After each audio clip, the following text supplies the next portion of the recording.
Welcome to another In Wheel Time podcast, a 30-minute mini version of the In Wheel Time car show that airs live every Saturday morning, 8 to 11 a.m. Central. Hello, it's the In Wheel Time Car Talk Show coming to you live from the Tailpipes and Tacos Cruise In Christmas Edition out here at the Lupe Tortilla Tex-Mex in Katy, Texas. Just ahead, more of our talk show theme with a very special guest. All guests are special. They are. This one we don't get to talk to very often. No, I just said we haven't seen him forever. I know.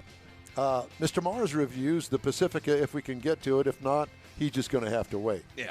Plus, we'll have the events calendar, and later on, we'll take a look at the stories making automotive news headlines today. Howdy, along with Mike Out of This World Mars, King Conrad DeLong. We always need more Jeff Zekin. We do. And over here, ladies and gentlemen, is the fabulous and famous chief engineer and head potentate of all things wired and unwired, David Ainsley. I'm Don Armstrong. Glad you could join us on this Saturday morning. It's cloudy, but I see some blue over there. There is. There's no rain. We got a great turnout here at the Cruise In. Matter of fact, those people that are showing up, bringing toys. We got 4 tables full of toys. Thank that are you, gonna folks. Yes. Thank you. All these toys are going to go to charity. And still time for you to come out to Lupe's. Yeah, absolutely. Have lunch, hang out. Yep. Yeah, we appreciate it. Jud Holt. Can I say son of Stan Holt? It's okay. Yes, of course. Because you are. Yes. Yes, you are. And his lovely wife here. And it's so good to see you guys. And we haven't talked to you in a while. And Jud heads up the Lupe Tortilla organization for many of the restaurants around. And it's good to talk because, the Lupe Tortilla franchise certainly has expanded since I got involved in 2007, and there's been a lot of expansion, and it's evolved, shall we say? Yeah, it's changed a little bit to keep up with the times and get into locations that we want to be in. Yeah, and congratulations on the success of all of that you've accomplished. I understand that New Braunfels is the newest location now. Yeah, New Braunfels opened about 60 days ago. Yeah, 60 days. It's been doing very, very well. Darn, you've had to spend some time in New Braunfels? Yeah, as a matter of fact, we do spend a lot of time up there anyway because we have a house not too far from New Braunfels. So is it on the river? It's on the lake. It's a canyon lake. Yeah. Yeah. So, okay. Good. Yeah. So it's nice to have a Lupe's that close, and it's on the way to where we're going. So we, when we're headed up there, so we get to. So what do you want to start? You want to talk about racing? You want to talk about Lupe's? What do you want to? Will you start? You tell me. Yeah, let's talk. I'd rather talk about racing than talk about. Of course Lupe's. you would. We do have a car talk show here, so we're all game for racing. Absolutely. So, what is your forte? Drag racing? No. Well, I've obviously done some drag racing in my life, and I recently bought a new drag car to go out and spend some time with Dad drag racing. And what kind of car is it? It's a drag pack. A drag pack. Explain to everybody what that is. Yeah, so it's a Charger, track-built Charger, about a high sevens car in the quarter mile. Quick car. It's a factory racer. Factory built, right. Yep. Comes with the roll cage and it's beautiful car. It's not streetable car. It is sold by the factory to someone like you that wants to go drag racing, and it's drag racing ready. Well, pretty much. You're kind of down to maybe a few minor tweaks to the engine that are allowed. I mean, it's a pretty tight class as far as the rules go. And of course, as is true with all drag racing, it's mostly about the suspension and the setup. You're running a 9.5-inch tire on a tremendous amount of horsepower, and so getting the rear end to hook up is the key to the game. Yeah. So yeah, how have you should done? Be fun. I've not driven the car yet. We bought it. I bought it at the Barrett-Jackson auction in Houston. Kind of went there with the idea. Actually, wasn't at the Barrett-Jackson auction when I bought it. Little plug for Barrett-Jackson's online. I was actually at turn 1 of the F1 race in Coda on my iPad, hoping that the Wi-Fi signal would hold up well enough so that I could keep bidding on the car. And so I actually bought it there while I was watching the F1 cars qualify. So it was a very automobile experience. I'd been there on the day before to look at the car, and it's brand new, so never been tracked, brand new car, and it's one of 50. So. One of 50. But the drag pack is to Chrysler what the Copo is to Chevrolet. And what the Cobra Jet is And to the Cobra Ford. Jet right. is to And so Ford. that the NHRA is setting up a class that Factory already stock. has factory stock, right? And so Which three. is factory, but stock is kind of a nebulous term Yeah, at that point. anything that comes with a roll cage and no door panels is hard to call that stock. They did a fabulous job. I mean, the car is really well done for a race car. I mean, it looks Well, like a car a you buy factory from car. Chrysler or Chevrolet or Ford that's running in the sevens is pretty remarkable. Yeah, pretty remarkable to just be able to go out on track and do that with minor tweakings. I think it's going to be a really competitive class, and I really am hopeful that it's going to take off because that's kind of the origin of drag racing Absolutely. anyway, right? Yep. Ford versus Chevy versus Chrysler. So It's kind of it where would pro stock started back in the it early is. 70s, late 60s. It is, yeah, absolutely. And I think this class it's attainable for more people, obviously, than pro stock is. But it should be fun. I'm excited to get back on the drag. When is your strip. first event? Have you got it scheduled yet? So I still have to license, and so there's a race in NOLA that I'm going to go license on the car, and then we'll Go from there. go from there. Yeah. So we're going to step weight into it, and obviously J Rod is going to. I don't know what he's doing. Us older people, we have tendency to do this sort of thing. Yeah, I know. He's over asking me questions, and I'm like, I can only be interviewed by one person at a time, Dad. Oh, February 24th. There it is. Oh, he was giving me the date. I did the same thing to him, only I just did it with hand signals earlier when he said how many restaurants are in Dallas. I was like, 4. Four. Dallas, Yeah, there's currently 4 in DFW. So going to get licensed. And then, my race schedule for circuit racing is pretty busy this year. So I'd like to see the car presented as often as possible. So it may not just be me driving. For everybody that knows J-Rod, J-Rod is like J-Rod. is like antsy Itching. to get behind, itching to get on the get behind the wheel on it also and shake the car down and get it dialed in. So I'm hoping he'll drive it as well. So no pun intended, but you've drug your wife into this as well. She came willingly. Did she? Yeah. There was no dragging. Yeah, there was no dragging. She's a track girl, yeah, and a car enthusiast. She's got my wife is her main passion is her grandchildren and her children, and then after that comes horses, and then cars is third. But I will tell you that just to give you some sense, she drives a F-250 Ford lifted pickup truck, and her lift is 2 inches taller than mine. So. Just to give you some There's sense. a little bit of an advantage there somehow. Just to give you some advantage, she's like, how much lift are you going to put? And I went, I'm going to do 4. And she said, okay, then I want 6.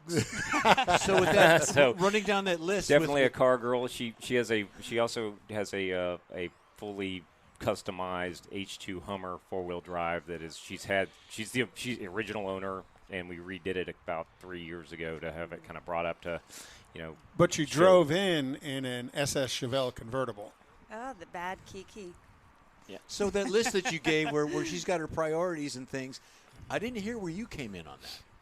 You were like 8th or 9th down the line? I supplied the children and the grandchildren. Okay. Okay. All right. Yeah, that was, yeah. He's No, in there I'm in Somewhere. there. Yeah. somewhere. I didn't want to put myself in there because if I'm wrong, then she'd give me the look.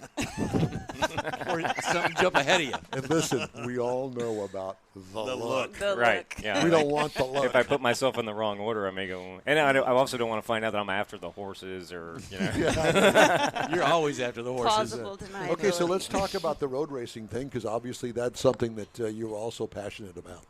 Okay. Well, let's finish up on the Please. on the Malibu real quick, just Certainly. because we were at Barrett Jackson, and she saw this car and she's like, I gotta have it. Obviously, she'd seen the Bad Moms movie, where she commandeers his hot rod, and she's like chomping at the bit. And I don't know how many guys' wives are like over here like, can we get a Chevelle, Please. Let's please go. SS with a big block? Yeah, so Yeah, that was her. She was there like, I'm like, she wants something at an auto auction. This is good. I've picked the right woman. Yeah, absolutely. And so what did we buy? So we bought, it's a 1970 Chevrolet Malibu SS with a 454 big block. Yeah, so.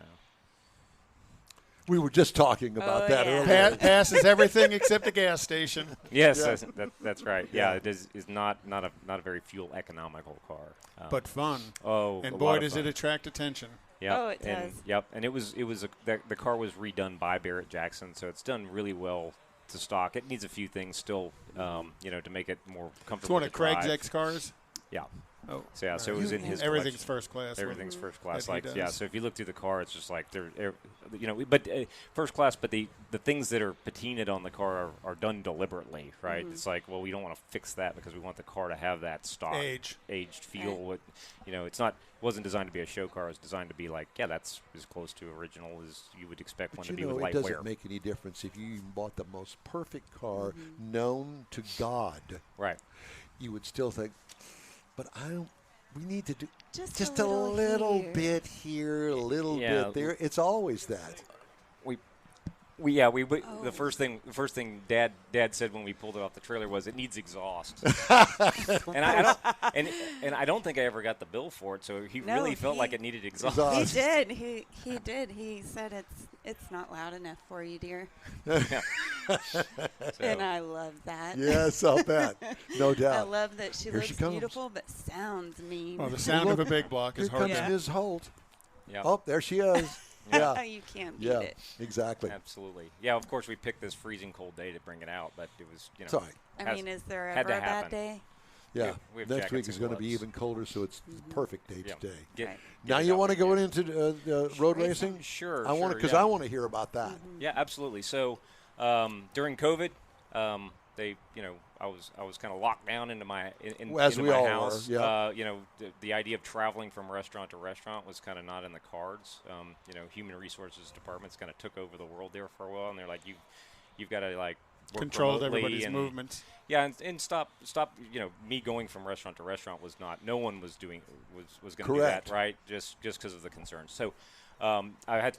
For the first time in a long time, I had some time on my hands, and I'd been kind of following circuit racing, and I went, man, I think this is the moment. So I did some due diligence and some research, and through a couple of friends of mine, I ended up buying a spec racer Ford. So if you're not familiar with what a spec racer Ford is, this is another. It's built by SCCA Enterprises, so the SCCA Racing Circuit actually owns the car and the design. It's them and Ford. They and Ford work together to build and design the car. And the car's been around for quite a while. It's on its third generation of Is the this car. an open wheel car? No, it is an open wheel car, but it has a body on it, so it's very similar. Rear engine, car weighs 1,560 pounds. It's like a 2-liter, and isn't has, it? It's a 2-liter. It makes a total of 35 to 37 horsepower. But it weighs nothing. But it weighs nothing, right? And so it's a sealed engine class. I mean, it's as strict a class as you can race in It's circuit all about racing. the driver. You can't get a part for the car without going through SCCA. Yep. It is really an equalized racing. And the cars are, the car is fast. I mean, there is not a lot of things that are, there's cars with 300-400 horsepower that cannot beat this thing around the track because it's so agile. Sure, yeah. And it's slammed to the ground, and it's just, when you drive it correctly, it's like it's on rails. So, So the first question I have to ask you, did you find out how bad your driving skills were when you got into it? In the beginning, I realized, like, wow, there is really an art form to doing Yes, this. And it takes a tremendous amount of practice to get good God, at it. I'd be terrible. Fortunately, Spec Racer Sports, Dave Perkins and his team are at MSR Houston at the track, and my car was there. So I joined the track, and I was able to go out and drive any day I want, kind of like joining a golf club. And so I was able to really get out there and put a lot of practice in before, And so I practiced probably 4.5, 5 months before I went and licensed. I have to ask you, how do you get coached? Because you don't have somebody sitting next to you on a headset saying, okay, you need to take that apex a little tighter, little ease off the brake, whatever the case may be. How do you learn?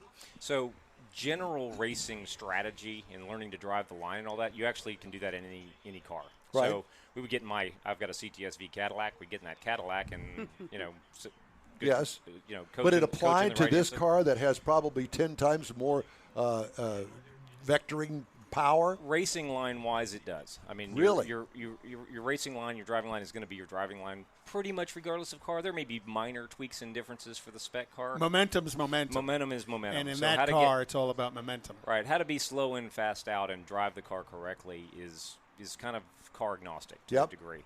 Obviously, there are cars that perform. Wing cars perform really good on straights and really less good on in corners when you don't have the aero advantage.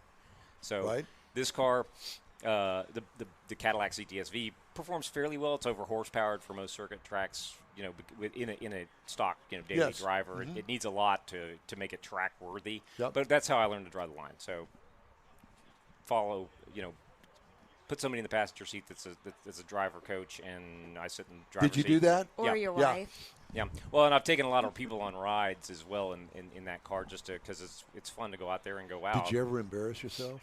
Not in the Cadillac, but I definitely embarrassed myself a bunch in the spec car when I was first learning to push the car. Yeah. And I've embarrassed myself as late as yesterday though, because when you're really trying to drive the car at the threshold. But you want to find the limit of the car. You gotta so find- you can drive right at the edge of it. Yep, exactly. And so and weather conditions and track surfaces vary greatly, and so you are trying to find the edge of the friction circle, as they say, for the car.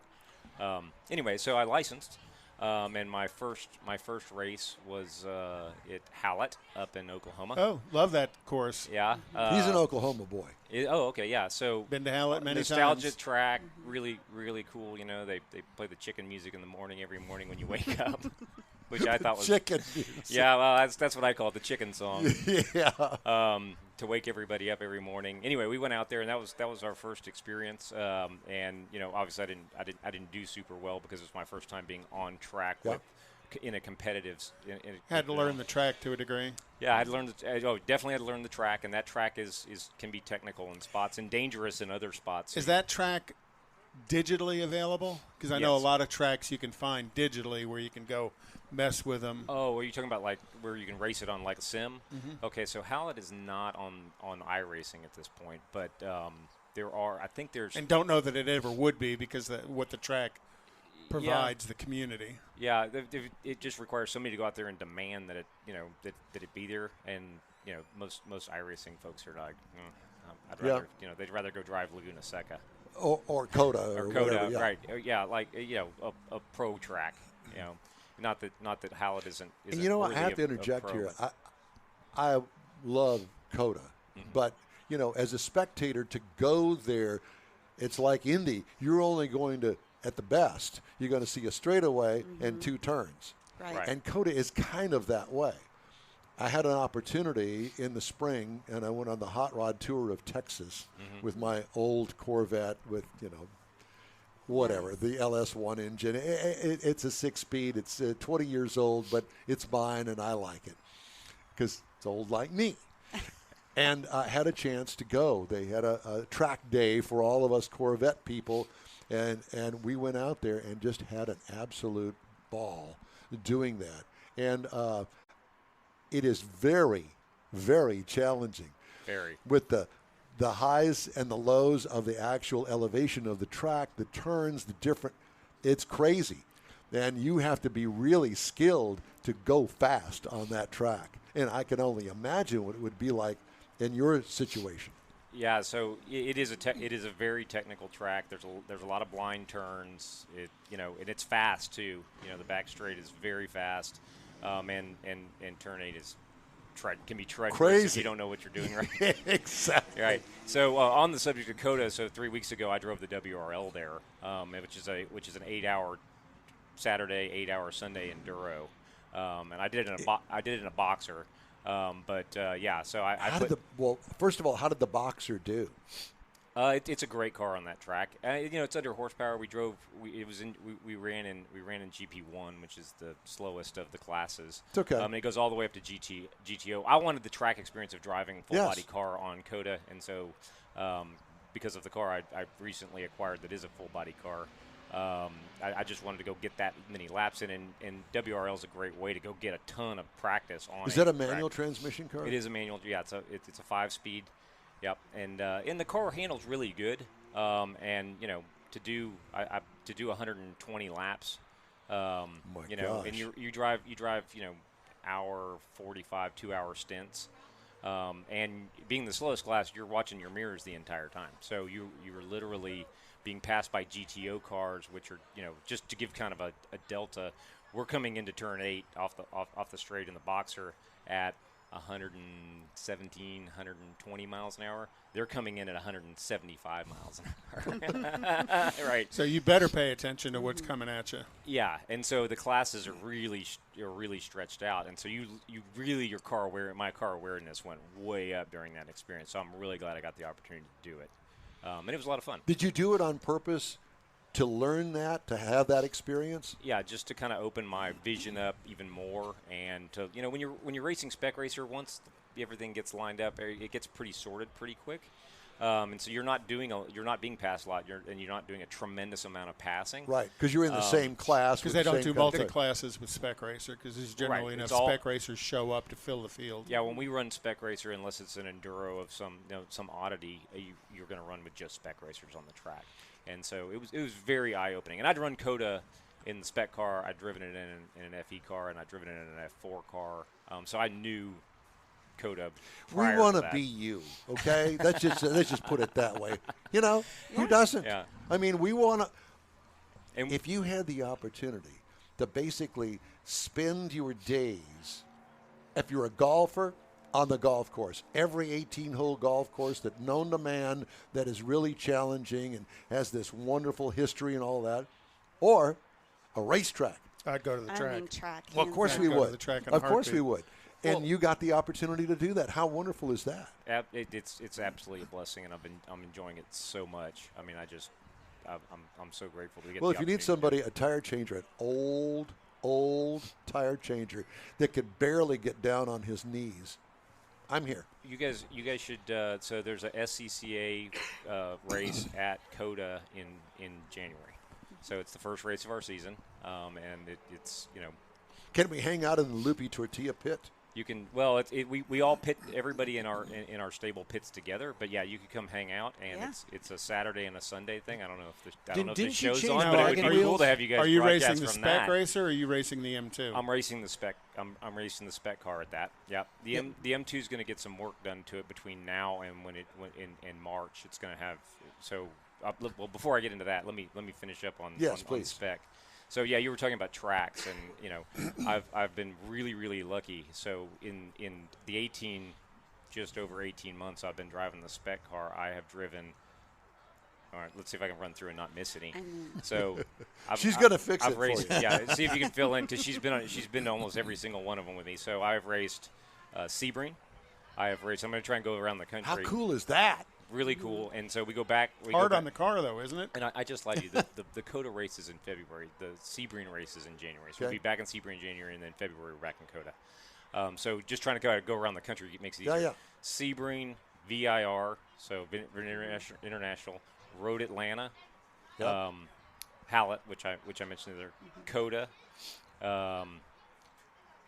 Road America. Oh wow, Wisconsin. Wisconsin. That's so much fun to go up there and be in at that track, and the nostalgia, and Sheboygan is such a cool area of the country. It's so much fun. I've been to Sheboygan. Have you? I'm from Waukesha. Oh, okay. Oh, so well, there you go. you're very familiar. With Yes, I am. Very familiar. So then so the race season, obviously MSR Houston, Eagles Canyon in Texas. Mentioned Hallett, and then so. The racing season kind of ends at the June sprints, until the runoffs, which are like in September. And so because I didn't want to get itchy for racing, he did. I bought an. I want to quote Chuck. I was itchy for racing. Right. Yeah. That's good. I like it. Yeah. Yeah. It's not a lie. So itchy. He's itchy because he wears wool. We had another. I mean. Yeah, we had another car, and I was like, you know what we should do with that? We should take it to the June Sprints in Road America and turn it over to a California outfit, so we can run the California tracks, because California kind of picks up in the fall, and so I put that car at that car with Bulldog Motorsports, which is out of Modesto. And so I got to run Laguna Seca 3 times. Oh, that had to be yeah, pretty awesome, as historic as that track is. Yeah, and the corkscrew is just as fun as everybody says.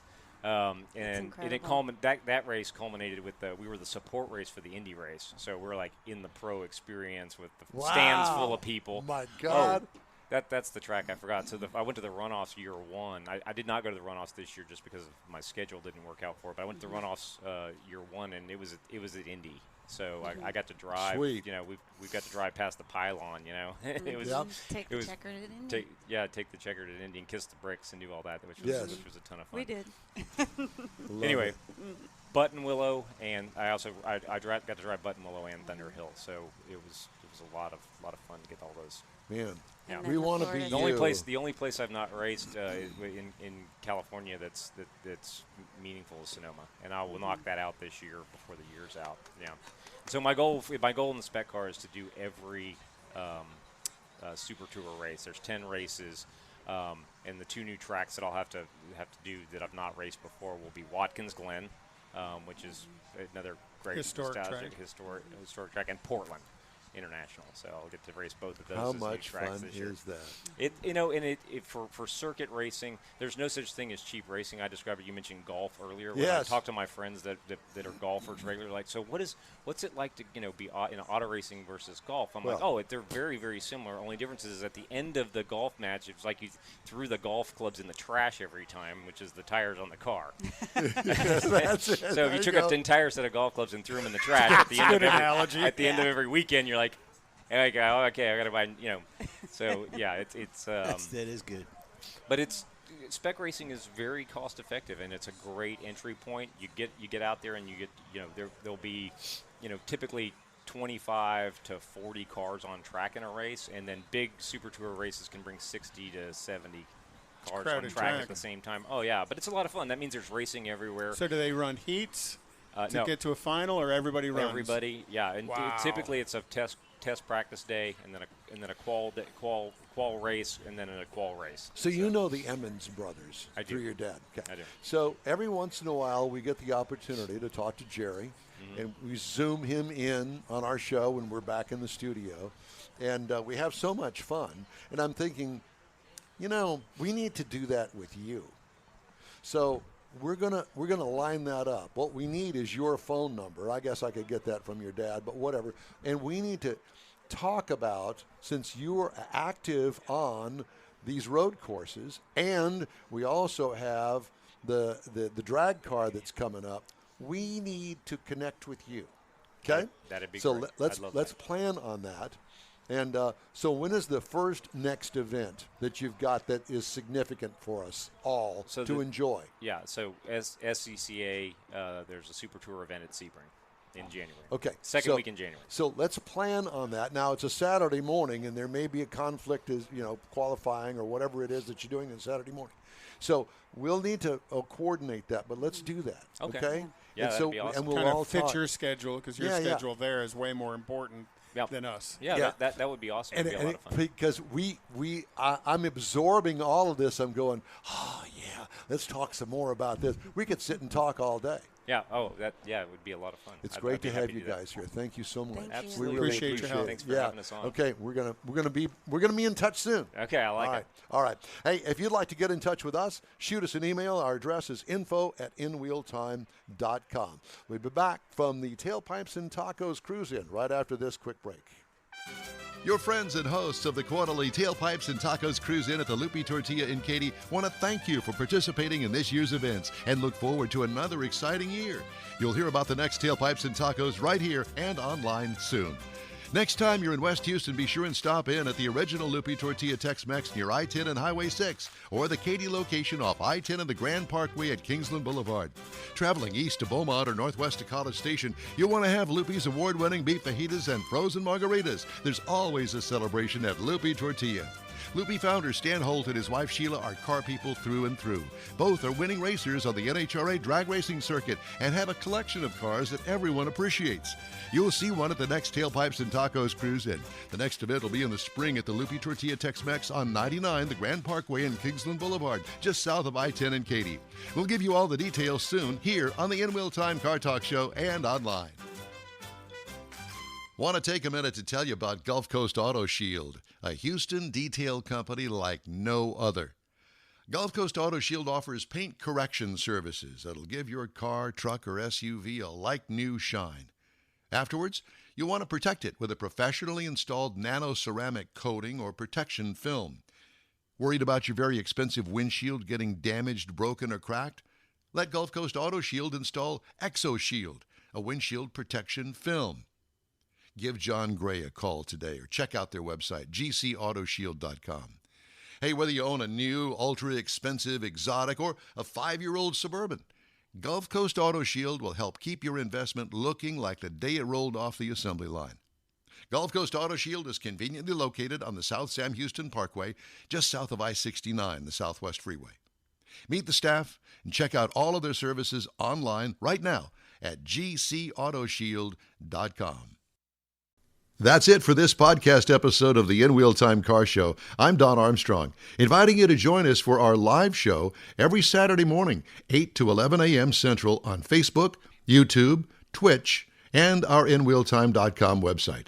Podcasts are available on Apple Podcasts, Spotify, Stitcher, iHeart Podcast, Podcast Addict, TuneIn, Pandora, and Amazon Music. Keep listening, and we'll see you soon.